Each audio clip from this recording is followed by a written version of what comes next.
Why she ghosted you. The forbidden texting. Rules no one told you about.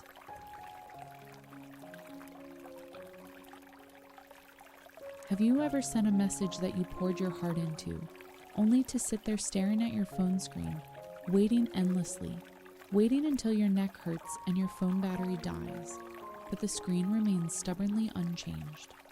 Then you start asking yourself, why isn't she replying to my message? Why?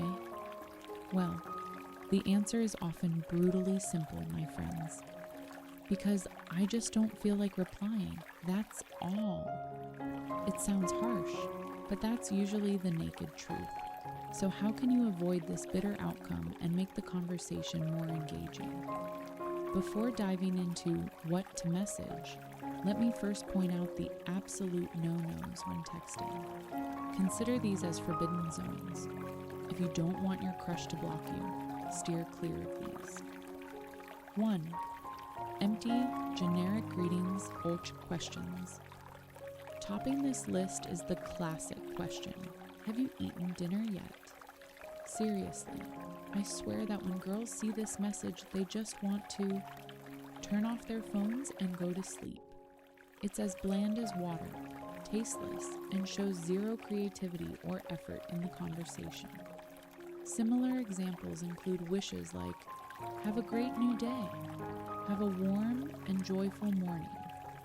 They sound caring, but they're as robotic as a pre-programmed message, not a sincere word from the heart. Instead of starting so blandly, why not try something more subtle? For example, today I walked past Starbucks and saw a girl with a radiant smile.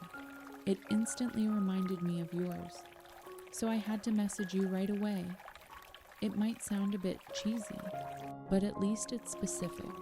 It connects the dots, and it shows you actually noticed her, not just sending a copy-paste message to everyone. Second, interrogation style questions. The second type to avoid like the plague is asking endless questions like you're interrogating someone without caring about the answers. You're just asking to fill the awkward silence, not because you genuinely want to learn about her. For example, are you studying or working? She replies, I'm working. What's your job? Which company do you work for? How many siblings do you have? And so on. You turn the conversation into a boring job interview. Recently, there have even been memes on Facebook about these bland, repetitive questions, showing how common and annoying they are. Girls feel like they're being interrogated, not connecting with someone. 3. Dumping emotions in a long, rambling message. This is a total disaster.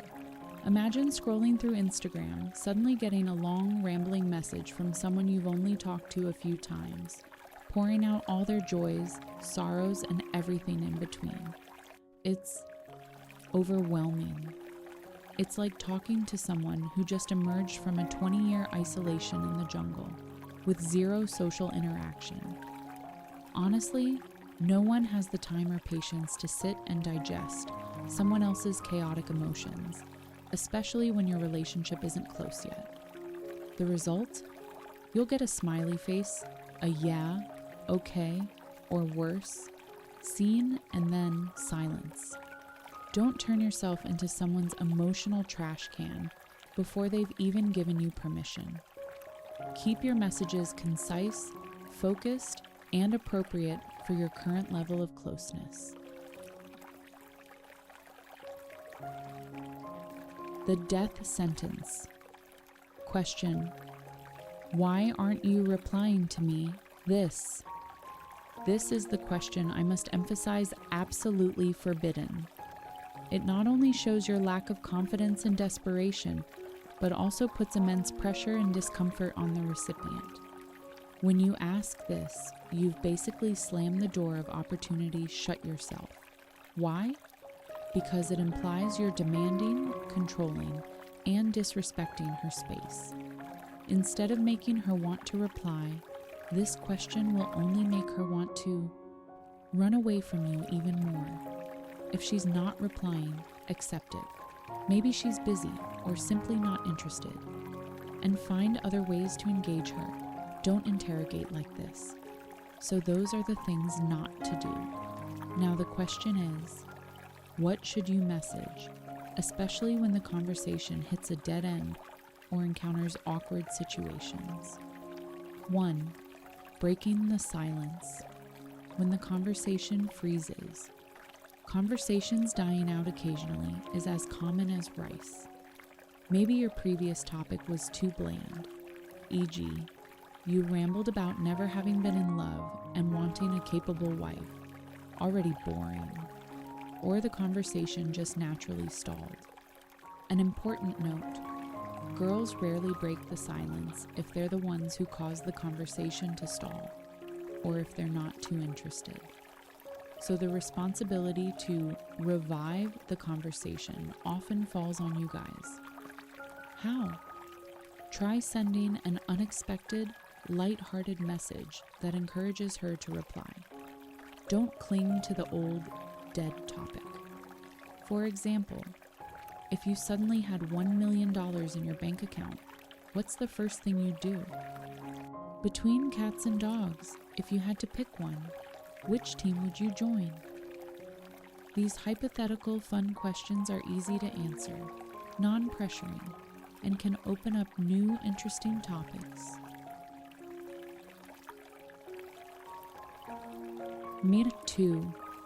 Handling tricky or trap questions. Sometimes girls will ask questions you don't know how to answer properly or you sense they're testing you. For example, she asks, "Do you like white wine?" when you know nothing about wine and have no idea what she's implying.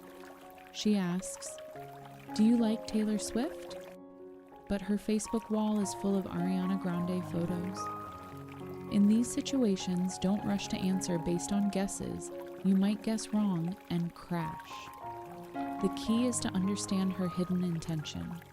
The safest way is to ask back subtly to probe her thoughts. "Oh, do you like white wine? Are you a hardcore Taylor Swift fan?" Or for more sensitive questions like, "What do you think about a girl who's been divorced?"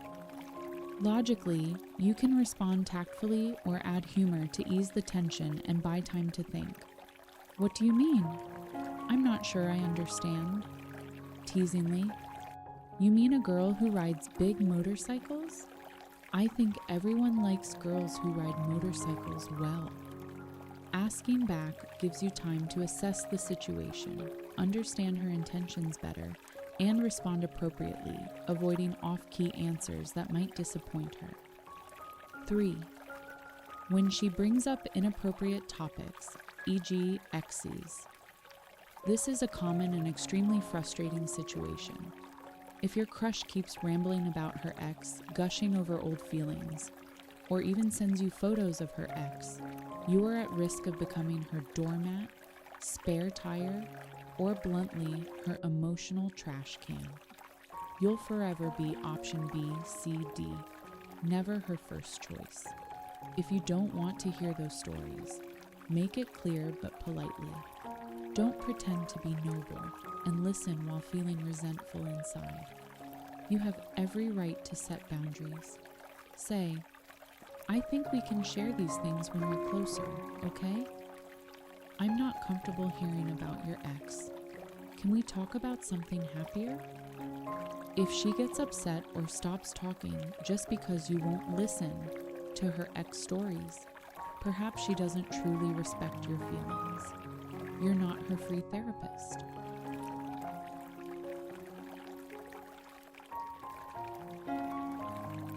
4. When she shares sad news, sick family member, lost pet. This is when your sensitivity and sincerity are needed. When facing sad news, people often respond in 2 ways: informational response, offering solutions, advice, or emotional response, empathy, comfort. In cases like a seriously ill family member or a lost pet, giving informational responses is often difficult and sometimes inappropriate. You can't fix the problem for her. So the best thing you can do is focus on emotional response. Show empathy. Hearing this makes me sad too. You must be so worried, sad. Show your presence and willingness to help. I'm here for you. If you need anything, don't hesitate to tell me. I'm always ready to help. That's enough. Don't pry too deeply into details. Don't give hollow advice or judgments. Over-talking or rambling in this situation can backfire. Sincere comfort and a practical offer of help, if possible, are what she needs most. 5. When your crush is sick, golden opportunity. When girls are sick, they're physically and emotionally drained. They might not be in the mood to talk much, but if they proactively message you to say they're sick, that's a very important signal. They might be testing how much you care about them. They want to know if you're genuinely worried or just paying lip service through texts. This is the moment to prove your care through actions, not just empty words like, I like you so much, I love you so much, and then wishing her goodnight at 12 a.m. because it's my bedtime, while you usually stay up until 2 a.m. watching movies or gaming. In this case, after checking on her condition via text, the most effective thing you can do is show up. Step out of your house, buy medicine, chicken porridge, some fruit, or anything you think she needs. Go straight to her house, pull up in front of her door, and call, I'm downstairs. Come get this. I guarantee this action will score major points, possibly elevating you from negative points to a very high position in her heart. Why? Because girls are emotionally driven. When they're vulnerable or sick, they're most in need of care. Your physical presence and practical care will touch her deeply, make her remember, and make her cherish you immensely. This is your chance to outshine countless other satellites who only ask superficial questions via text. Many couples succeed because the guy was there for the girl during her toughest times, during her crises. So I've shared quite a bit about what to do and what not to do when texting girls, especially in tricky situations. Remember the forbidden zones to avoid and seize golden opportunities to show genuine care through actions. Good luck.